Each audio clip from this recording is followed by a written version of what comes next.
1995, I get a call late one night from my sister-in-law, Sherry, who told me my 9-year-old nephew, Andrew, had attacked a little girl at the baseball field for no particular reason. And I'm like, what?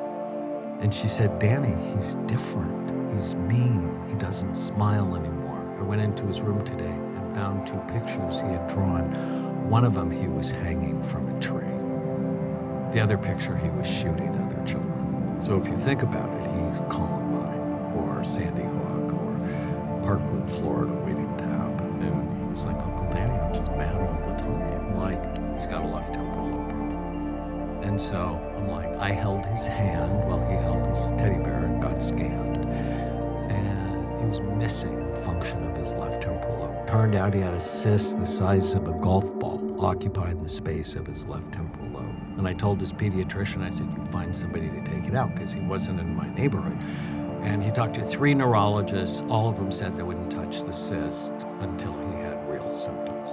At which point I lost my mind and I started screaming at the pediatrician of a homicidal, suicidal child who attacks people for no reason. What do you mean real symptoms? And he got anxious. He said, I think they mean like seizures or he loses consciousness. And when Andrew woke up, he smiled at her. She said,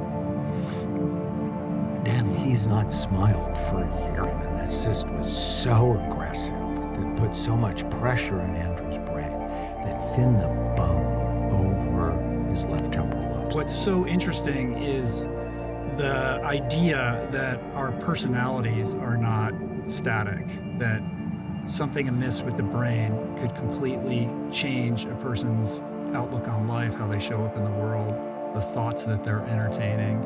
And in the case of that example, like a simple procedure, not a simple procedure, but a procedure could completely change that. But after Andrew, and it's now 30 years later, 29 years later, Andrew's married, has 2 children, has his own business.